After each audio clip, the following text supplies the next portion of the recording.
Bismillahirrahmanirrahim. Alhamdulillahi Rabbil Alamin. Wassalatu wassalamu ala asyrafil anbiya'i wal mursalin. Nabiyina Muhammadin wa ala alihi wa sahbihi ajma'in. Assalamualaikum warahmatullahi wabarakatuh. Wednesday pa lang ngayon, kala ko Thursday. Ibalik, kunin na lang natin tong sirah, inshallah. So, yung huling natalakay natin, yung pag-uusap ni na Propeta Muhammad sallallahu alaihi wasallam at Utbah bin Rabi'ah. May mga inialok si Utbah sa kanya, nakatulad lang din ng mga naialok na nung dati pa. Pero nga si Propeta Muhammad sallallahu alaihi wasallam, sumasagot siya sa pamagitan ng Quran. Yun nga, binasa ni Propeta Muhammad sallallahu alaihi wasallam sa kanya kay Utbah yung suratul Fussilat. At nababanggit dito na binasa ni Propeta Muhammad sallallahu alaihi wasallam kay Utbah bin Rabi'ah ang suratul Fussilat hanggang doon sa aya ng Sajda. At nalalaman natin yung aya ng Sajda doon sa suratul Fussilat ay doon sa ika-38 na aya.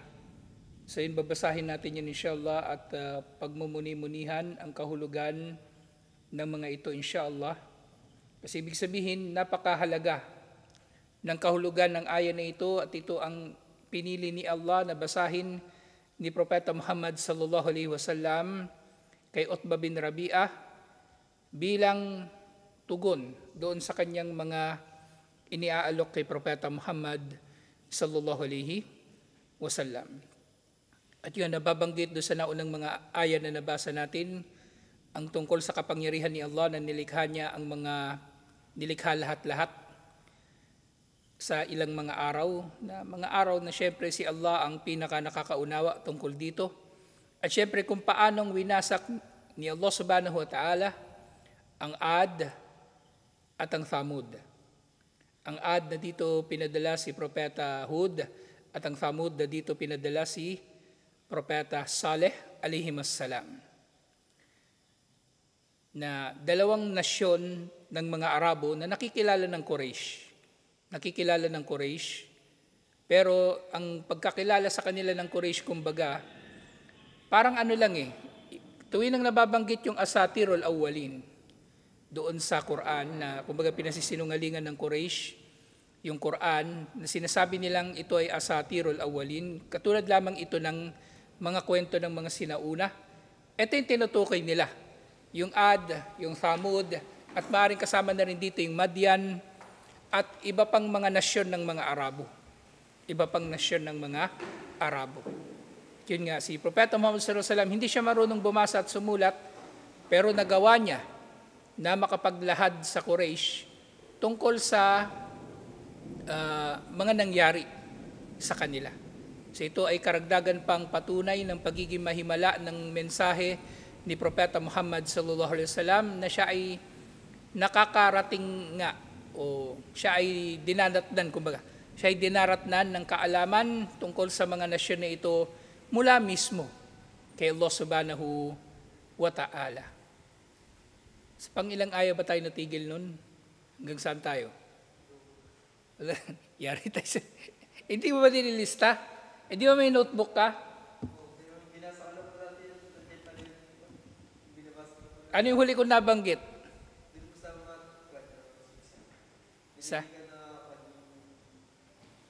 Tungkol saan?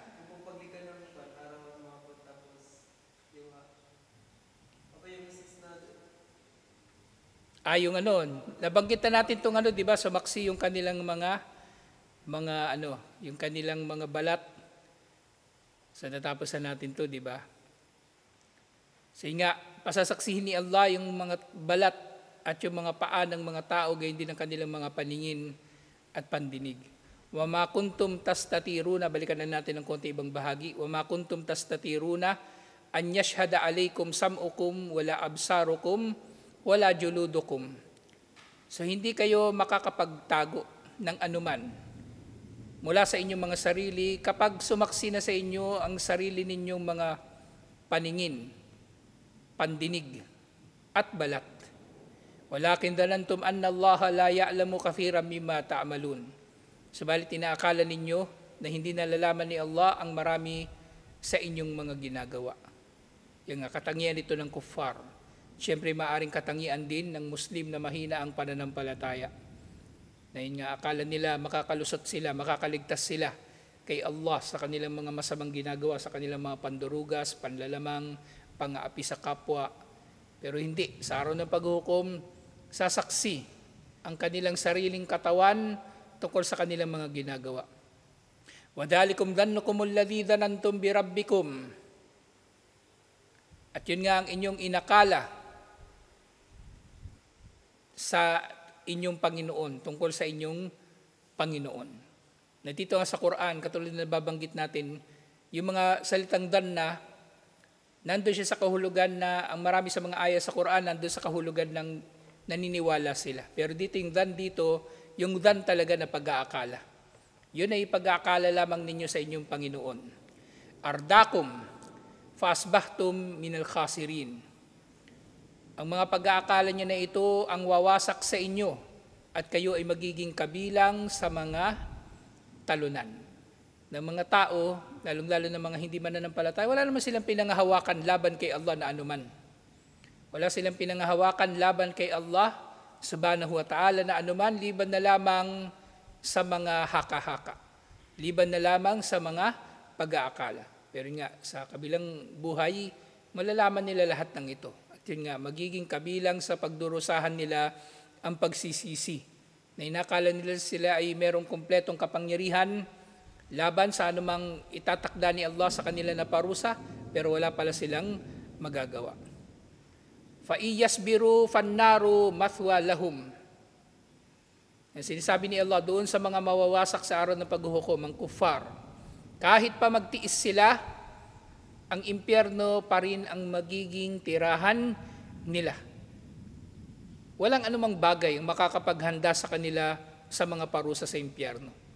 Ibig sabihin, kahit anong gawin nila, hindi sila makakapaghanda dito. Hindi nila ito mapagtitiisan, hindi nila ito kakayanin ang parusa sa impyerno.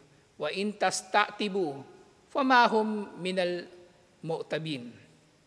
At kahit pa yung mga tao sa impyerno ay kumbaga humiling na sila ay paumanhinan, yung yasta'tibu, kumbaga ihingi sila ng kumbaga yung parang yasta'tibu, yung pag-a-absent ka, papaalam ka, di ba?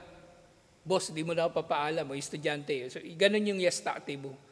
Na, kumbaga, pwede bang anuhan muna sila, magpahinga. Halimbawa, hihiling sila kay Allah na magpahinga muna sila ng ilang panahon mula sa parusa sa impyerno, hindi sila pagbibigyan. Waliyadu billah. Hindi sila pagbibigyan. Kahit anong pakiusap nila, hindi sila pagbibigyan. So dito nga, mula sa mga ganitong mga nalalaman nating kaganapan sa araw ng paghukom, nalalaman natin, si Allah, oo, mahabagin. Si Allah maawain. Pero si Allah hindi siya sinungaling. Kapag sinabi ni Allah na parurusahan niya ang kuffar, parurusahan niya ang kuffar. Kaya yung tao na makasalanan, huwag niyang susubukan kung hanggang saan ang habag ni Allah. Huwag niyang susubukan kung hanggang saan ang habag ni Allah. Sasabihin niya, di ba, isipin niya, gagawa ko ng gagawa ng kasalanan kasi mahabagin naman si Allah.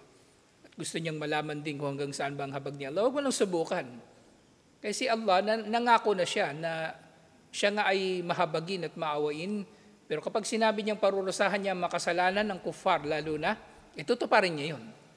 Tutuparin niya yun. Hindi siya sinungaling. وَقَيَّدْنَا لَهُمْ قُرَنَاءَ فَزَيَّنُوا لَهُمْ مَا بَيْنَ أَيْدِيهِمْ وَمَا خَلْفَهُمْ. At ito mga kuffar nga na ito, dito pa lamang sa dunya, nagtalaga na si Allah sa kanila ng kanilang magiging karin. At ang mga karin na ito, pagagandahin ng mga demonyo na ito para sa kanila ang anumang nasa harapan nila at anumang nasa likod nila. Ibig sabihin, magmumukhang mabuti yung masama nilang ginagawa dito sa mundo. At yun din, magmumukhang mabuti yung anumang ginagawa nila na yon na kumbaga sa kabilang buhay, yung wama kalfahum na tinutukoy dito doon sa kabilang buhay, na inaakala pa rin nila na hindi sila parurusahan sa kabilang buhay sa kanilang mga ginawang masama. So napakatindi ng haka-haka ng mga kuffar laban kay Allah subhanahu wa ta'ala pagdating sa mga bagay na ito. Wala nga silang pinanghawakan na kahit na ano. Yun nga lang, puro sila haka-haka. At yung mga karin na ito, yung mga demonyo, so katulad yan tinatalakay natin, di ba, doon sa Alamul Jin was Shayatin, ng mga demonyo, si Satanas lalong-lalo na, siya mismo, dinudulot niya na mailigaw ang mga tao. At kabilang dito, yung pinapaganda nga ng mga demonyo, ang masasamang gawain sa mga tao. At ang mabuting gawain, pinasasama nila. Kaya ngayong mga tao, masisipag kapag gumagawa ng masama. At kapag gagawa ng mabuti, tinatamad. So may kita niyo sa iba't ibang mga tao. Kung paanong ang dali para sa kanila na gawin yung kanilang mga kinahuhumalingan na mga bisyo. Kahit anong bisyo. Babae, sugal. Kahit walang pera yon, magagawa nila ng paraan. Pero kapag para sa relihiyon, hingan mo ng sadaka yun. Ang daming palusot nun. Pero pag sa bisyo, magagawa niya ng paraan. Minsan, na nga lang para na nga lang sa sarili niya Gusto pa niya libre. Mag-hajj, naghahanap pa yun ng libreng hajj. Pero siya mismo kapag gagastos ng mamamasyal sa iba't ibang resort sa buong mundo, may pera yun. Pupunta ng Paris, pupunta ng Hong Kong, pupunta kung saan-saan. Pero pag hajj at umrah, gusto niya libre. Dapat libre daw ng mga Arabo yung mga ganung bagay. So, napakadamot niya sa kanyang sarili. Si Satanas ang nagpaganda sa kanya ng ganung ugali. وَحَقَّ عَلَيْهِمُ الْقَوْلُ فِي أُمَمٍ قَدْ خَلَتْ مِنْ قَبْلِهِمْ مِنَ الْجِنِّ وَالْإِنسِ. At nagkatotoo nga sa kanila, yung katulad ng nangyari sa naunang mga henerasyon ng mga engkanto at mga tao, na mga hindi nanampalataya, na pinaganda para sa kanila ang masasama nilang gawain at pinasama para sa kanilang mabubuti nilang gawain, na yun nga, innahum kanu khasirin. Na sila nga dahil sa ganito nilang ugali ay naging kabilang sa mga talunan. وَقَالَ الَّذِينَ كَفَرُوا لَا تَسْمُعُوا لِهَذَا الْقُرْآنِ وَالْغَوْا فِيهِ لَعَلَّكُمْ تَغْلِبُونَ. So itong sinabi na ito ni Propeta Muhammad sallallahu alaihi wasallam, binabasa niyo yung Quran, di ba? Ito na yung ugali din ng Quraysh. Yung ginagawa nila kapag nagbabasa si Propeta Muhammad sallallahu alaihi wasallam ng Quran sa kanila. O nagsasala si Propeta Muhammad sallallahu alaihi wasallam. Nag-uusap-usap ang Quraysh, sasabihin ng mga hindi mananampalataya, huwag kayong makikinig sa Quran na yan. At mag-ingay kayo upang kayo ang mangibabaw. Mag-ingay kayo nang sa gayon, hindi natin maririnig ang Quran at hindi rin maririnig ng ibang tao ang Quran. Mag-ingay kayo para hindi nila maririnig ang Quran, waliyadu billah. So ito sinasabi ni Propeta Muhammad sallallahu alaihi wasallam direkta mismo kay Utbah, na isa sa pinuno ng mga kuffar ng Quraysh. So dito, kumbaga, napakaganda nung pagkakataon na sinabi niya ito. Na ganun nga yung ginagawa ng Quraysh. At napipinsala si Propeta Muhammad sallallahu alaihi wasallam at ang mga Muslim sa kanilang ginagawa. Di ba si Abdullah bin Mas'ud, binugbog pa nila habang nagbabasa ng Suratul Rahman. Si Abu Bakar Siddiq radhiyallahu anhu, ganun din pininsala nila. At ang mga Muslim sa pangkalahatan, ang mga sahaba, kapag nagbabasa sila ng Quran, naririnig nila ang mga ito na nagbabasa ng Quran, pinipinsala nila. At ganito yung isa sa pamiminsala nila. Nag-iingay sila. At syempre, itong pag-iingay na ito, maaring hindi lang ito para hindi nila marinig ang Quran o hindi marinig ng iba ang Quran. Nag-iingay din sila nang sa gayon maistorbo yung nagbabasa ng Quran. Yung nagbabasa ng Quran. So, napakaganda na kumbaga, nasabi ito harap-harapan ni Propeta Muhammad sallallahu alaihi wasallam kay Utbah. Pero nga si Utbah andun lang nakikinig sa kanya. فَلَنُذِيقَنَّ الَّذِينَ كَفَرُوا عَذَابًا شَدِيدًا. Singa tiyak na parurusahan namin ang mga kuffar ng parusang matindi. وَلَنَجْزِيَنَّهُمْ أَسْوَأَ الَّذِي كَانُوا يَعْمَلُونَ. At parurusahan namin sila ayon sa kung ano ang pinaka masama nilang mga ginagawa. So itong aya na ito, katulad ng gagantimpalaan namin sila ayon sa pinakamaganda nilang ginawa. So, ibig sabihin, palalakihin pa ni Allah ang gantimpala ng mga mananampalataya. Ba, meron kang ginawa, maliit yung reward, may ginawa kang malaking reward. Ang magiging reward ng lahat ng gawa mo, ang bibigay sa ni Allah, yung mataas yung score bilang habag ni Allah sa mananampalataya. Yung kuffar naman, sa kabaligtaran, sa pagiging, sa galit ni Allah sa kanila, parurusahan sila ayon sa pinakamasama nilang ginawa. Parurusahan sila ayon sa kung ano pinakamasama nilang ginawa. Ibig sabihin, matatanggap nila ang pinakamatindi na pwede nilang matanggap mula kay Allah. Waliyadu billah. So itong ano pala, ilalagay natin ito muli sa konteksto. So nag-Muslim na si Omar dito, di ba, at si Hamza. Sa ika-6 na taon nito ng Hijrah, natapos na hindi Hijrah pala, Be'fa. Ika-6 na taon nito ng Be'fa. Natapos na yung unang Hijrah patungong Habasya. Ibig sabihin, nangyari na dito yung pagsusujud ng Quraysh nang binabasa ni Propeta Muhammad sallallahu alaihi wasallam yung Suratul Kalam. Suratul Kamar. Suratul Najm ba? Sigurado ka? O ikaw ikaw pala yung mali. Suratul Najm. Suratul Najm yung nirecite niya. Nalito tuloy ako eh. Salip na ba tatama? Mahirap pag ano eh. Suratul Najm. So tapos na. Nangyari na yun. Di ba yun yung pagkatapos ng unang Hijrah? Kaya nga bumalik sila Uthman, di ba? Kasi akala nila, nag-Muslim yung Quraysh kasi may fake news dumating. Yung mga Quraysh nagsujud. Akala nila nag-Muslim na yung Quraysh, bumalik sila. Pala, fake news pala, hindi pala totoong nag-Muslim. Nagsujud sila, oo. So, ibig sabihin, naranasan na ni Utbah ang makinig ng Quran at maapektuhan ng Quran. Kumbaga. Pero yun nga, sa kabila nun, ito pa rin siya, matigas ulo niya. Yun nga, nag-iingay pa nga sila kapag nire-recite ang Quran. Yun nga, itong mga sinasabi nito ni Propeta Muhammad sallallahu alaihi wasallam na binabasa niya, kumbaga, maring na ito eh, kumbaga, tumatalab din sa kanya. Pero nga, sa tindi ng kanyang kawalang pananampalataya, inanyo na ito eh. Kumbaga, hindi na niya pinapansin.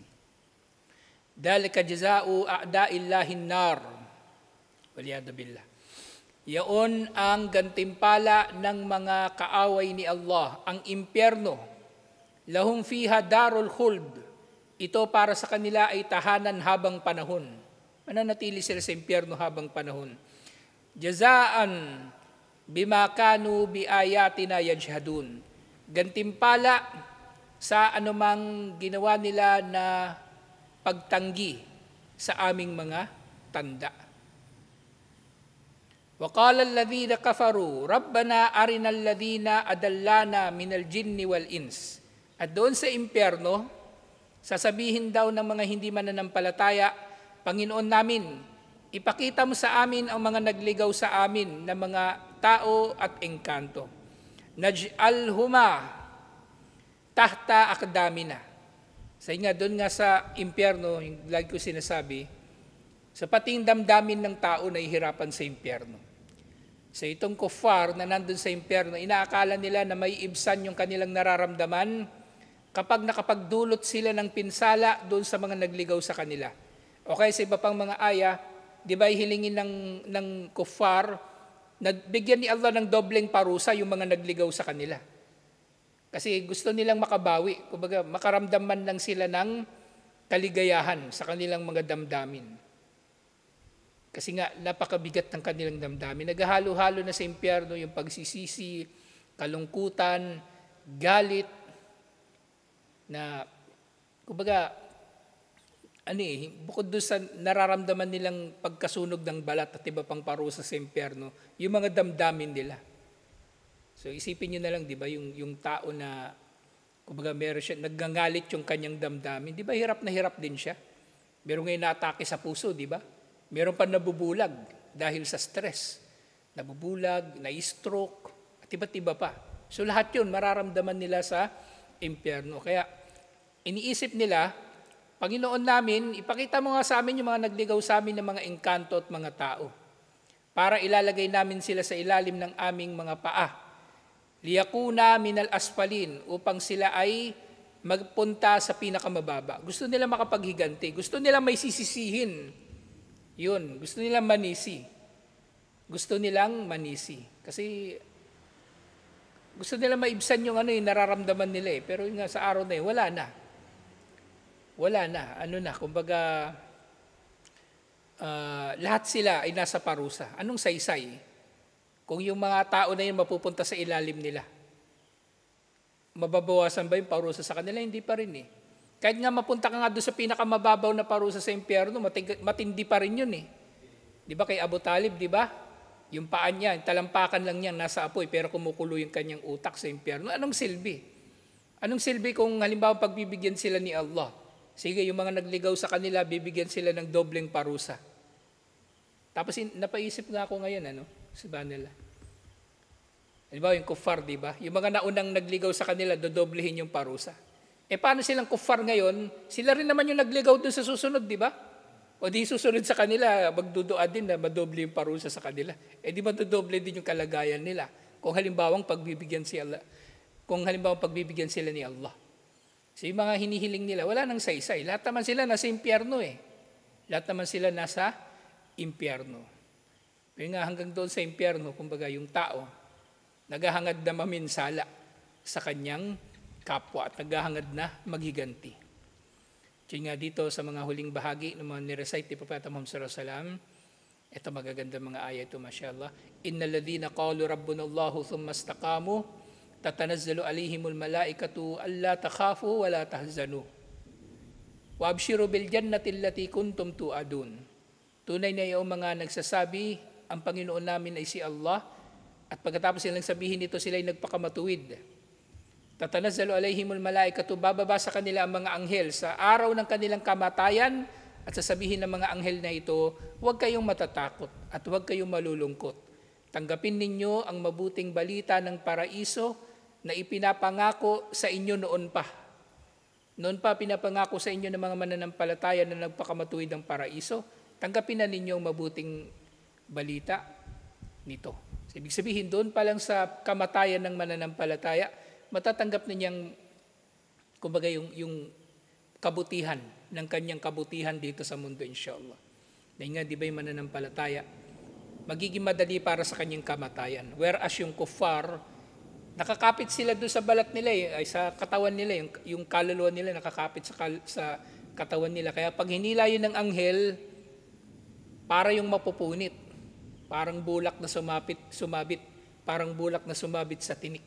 Pero mananampalataya, parang tubig lang na lumabas mula sa pitchel, banayad, dahan-dahan.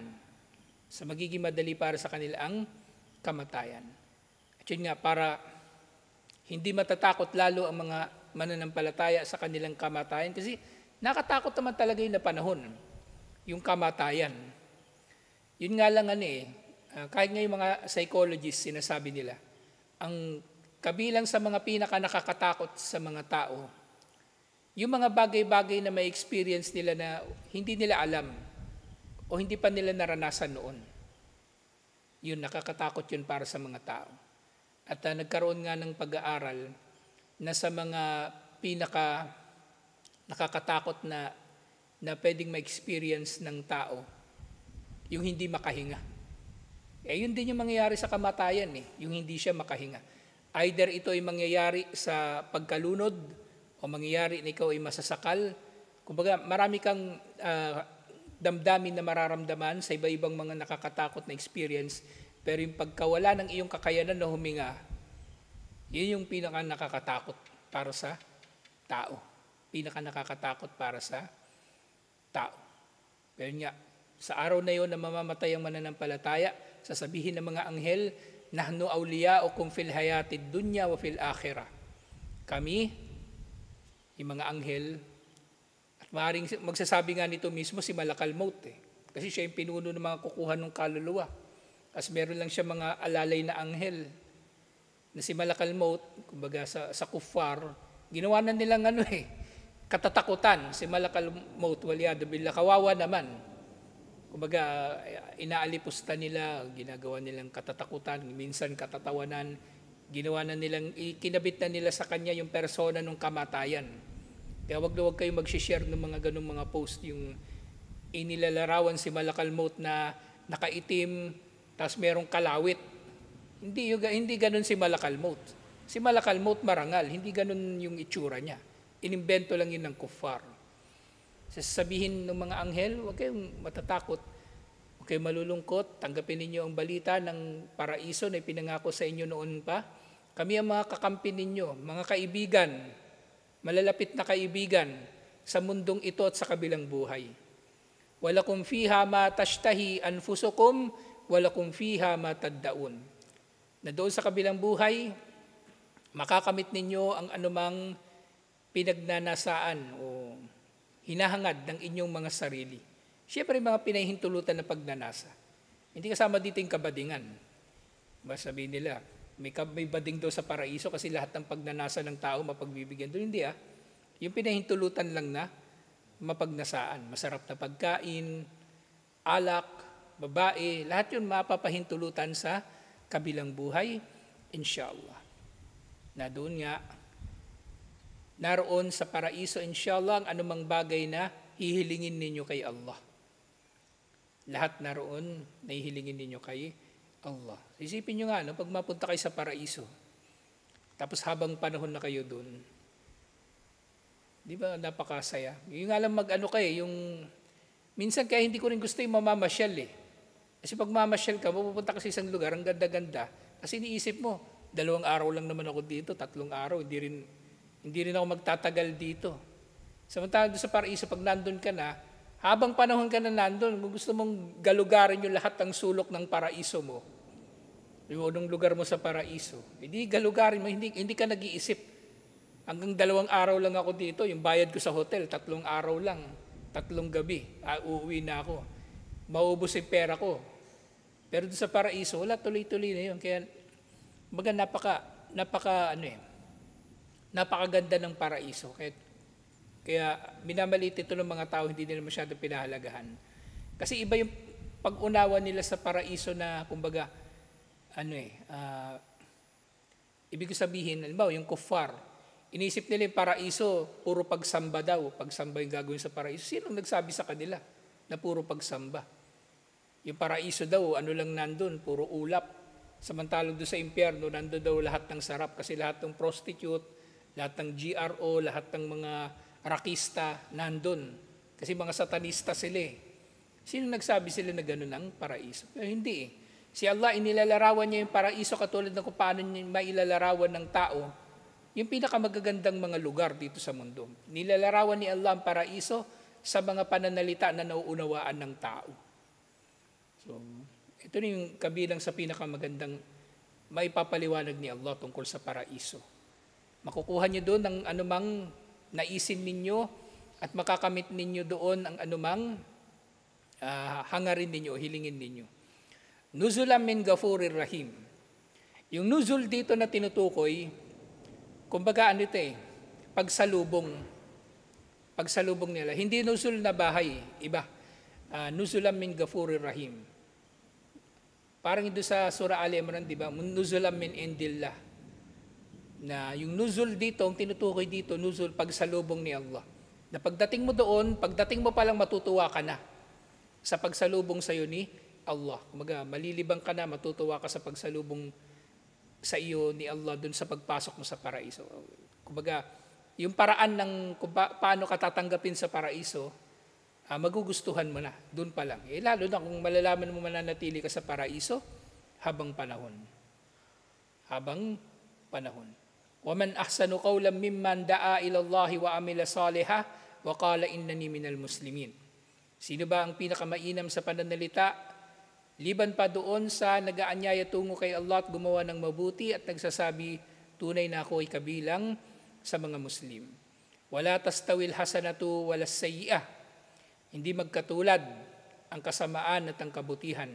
إِدْفَعْ بِالَّتِي هِيَ أَحْسَنُ. Gumanti ka sa pamagitan ng kung ano ang pinakamabuti. فَإِذَا الَّذِي بَيْنَكَ وَبَيْنَهُ أَدَاوَةٌ كَأَنَّهُ وَلِيٌّ حَمِيمٌ.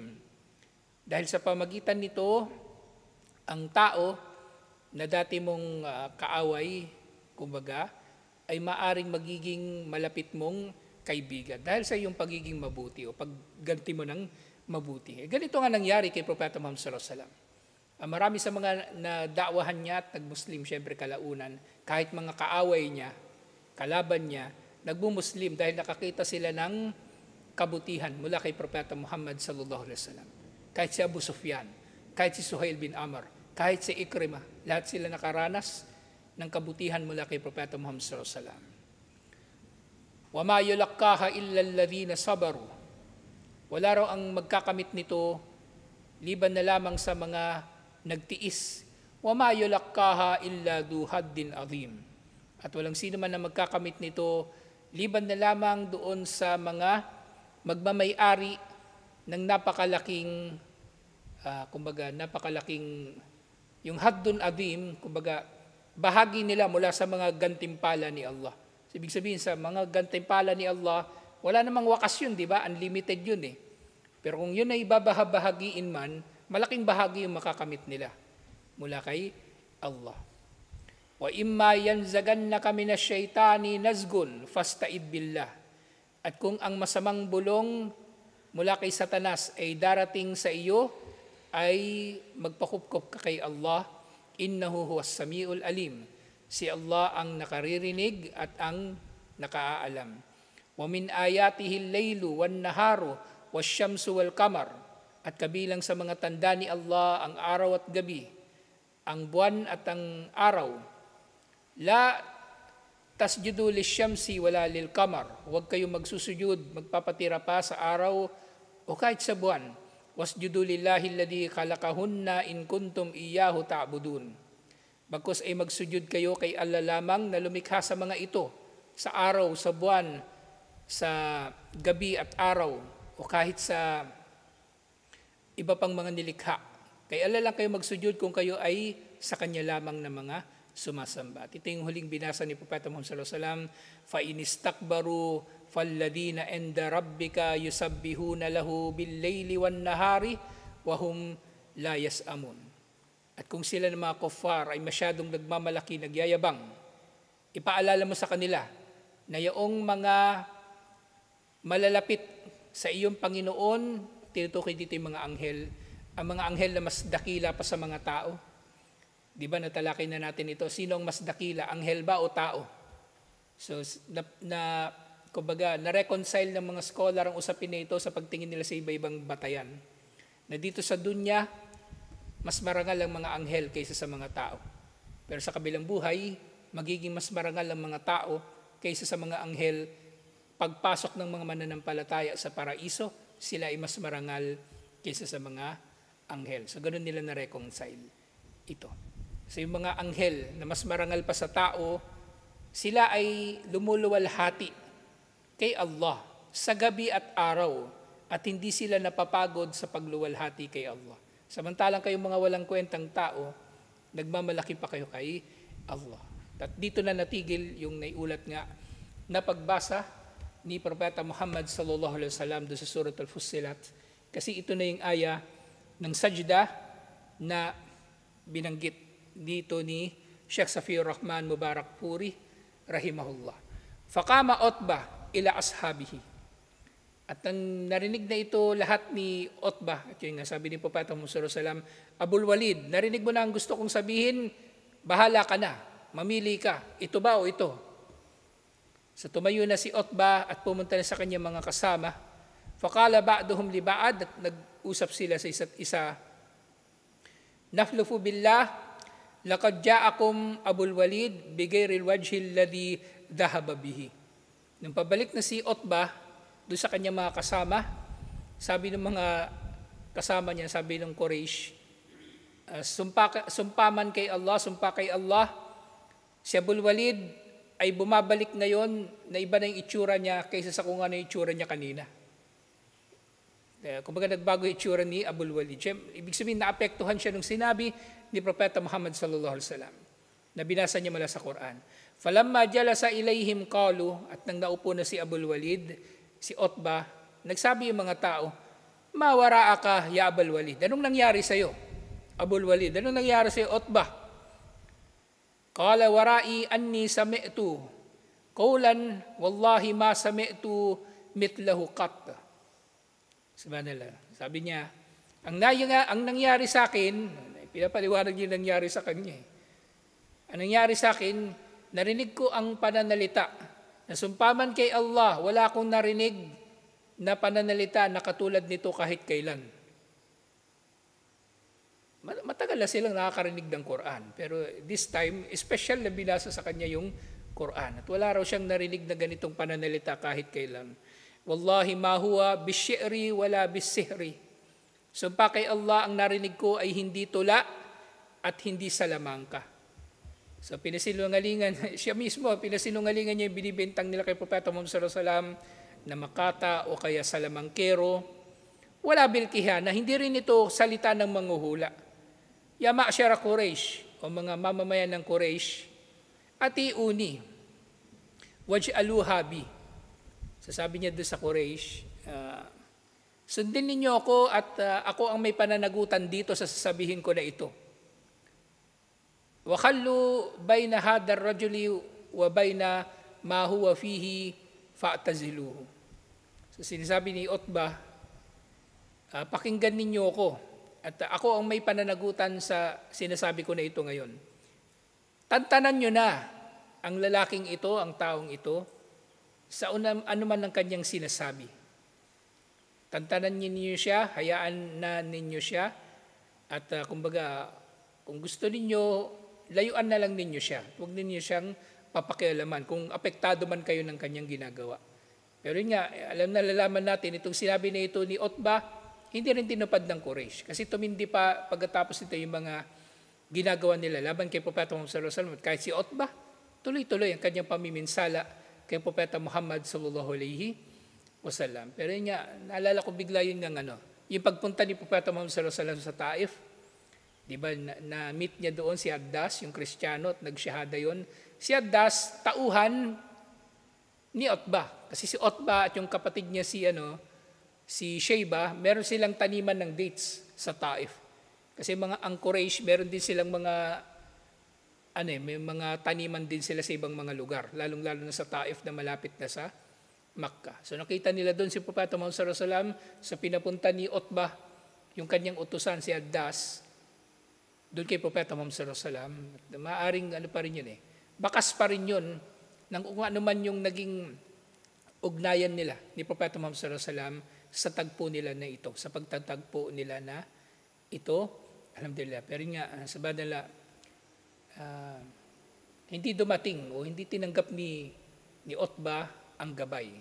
Kahit ano pang sabihin niya dito na, kumbaga, pabor kay Propeta Muhammad sallallahu alaihi wasallam, di ba? Sabi niya, tantanan niyo na si Muhammad sallallahu alaihi wasallam, pero nga, hindi niya tinanggap ang gabay at namatay siyang hindi Muslim.